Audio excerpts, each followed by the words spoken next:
Hi y'all, Dr. Connor here. I make fashion and faith videos, and here on this segment, I give you a little insight behind the fit. So today's topic is personal style. As I've been journeying in fashion probably the last 3 or 4 years, and by journeying in fashion, I mean just conscious to the world of fashion and not taking for granted the things I put on my body, I have really cultivated a personal style. To some, it might be kind of wacky. Again, I'm really following these prompts from Dopamine Dressing, which I've discussed. Let me know if you want me to talk more about in another video. But I've come up with some rules for myself that really underlie the way I'm dressing. These rules are the following. So first, again, I don't wear black. See the last video for the rationale behind why I don't wear black. Another is that I generally focus on colors in the bright winter category. I did have a color analysis done in Dallas. Let me know if you want her details. I can link it in the bio. I was characterized as a dark winter, but as I've been walking this out, it's pretty clear I'm a bright winter. So anything from that palette actually sparks joy for me and it looks good on my skin. My feet always must glow. I can tell you the story of the very first big fashion purchase I bought. That was a risk if you're interested, but my feet I will always have on either that neon yellow, specifically because it reminds me that everywhere I go, I am bringing the light. I'm bringing the light of Christ. So either that neon yellow, or they've got to shine or sparkles. So the chrome metallic silver thing that's going on right now is perfect. Rhinestones of any kind. And then also white, symbolizing walking in purity. And also this conversation the Lord has been having with me about me as the bride of Christ. So that's what you'll see on my feet. And of course the hat.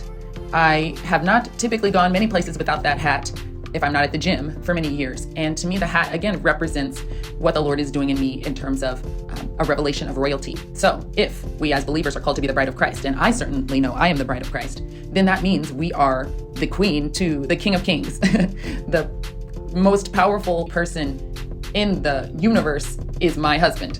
And if that's the case, I'm clearly royalty. And so that hat reminds me that I am royalty. I'm not only adorned with something that demonstrates honor and authority. Also, my hat sometimes sparkles, so that's also just, I'm the jewel of his eye. I'm his beloved queen wearing my crown. But the hat on my head, it also speaks of weight. So there's a weightiness to that hat. Let me tell you, as some of you know, I am a mover, I'm a dancer, and sometimes I use flags. And in this space with the hat, it's been a learning curve to learn how to move with this hat, because I don't want the hat to fall off when I go out and it's really windy. How do I secure the hat? So it's all about making sure I am protecting and acknowledging the majesty and the weight of walking as someone who is royal. Those are some of the things that underlie the way I am walking into the world, the way I've adorned myself as I have been in communication with the Lord about who I am and what he wants me to do on this earth, what he's created me to do on this earth. So I circle back around to this. If you want to cultivate powerful personal style, it starts with knowing the person around the style, right? It starts with knowing you, knowing yourself. Who are you? Not who do people think you are, not who do you necessarily want people to think you are, although there is a way you can dress prophetically to align yourself with spaces and the identity that you know that you're aspiring to or that God's calling you to. But at your core, who are you? And this has been my primary work, to be honest. I, again, am a linguist, I'm a professor, and linguistics is all about studying systems, the system of language. And specifically, I study the system of Black language, again, study gaslighting, but it has made me very aware of all the types of systems, how things work together. And again, fashion is a language, and so I have been involving myself in that system. What is the language around fashion, and what is the language God is helping me to develop about myself and my fashion? Here are some of the things that outline my personal style. Now, this has been a few years that I've been dialing in this capsule wardrobe, if you will.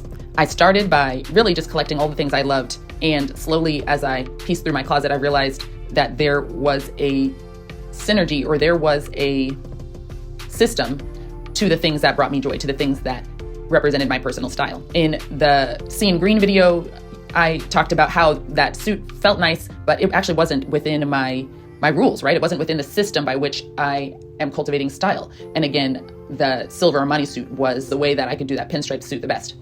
So again, it has been my life's work in academia to search out systems, and I use the same academic rigor in searching out the system, the language of fashion that comes from my personal style. But that of course began on the inside. That of course began with multiple ways of learning myself. In the next video, I'll share my favorite ways for learning how God has uniquely created you to be, from your strengths to your worldview and your unique set of values. The more you understand yourself, the more your natural, God-given personal style will emerge. Now it's your turn. What is one word or phrase that describes your personal style? Until next time, ta-ta.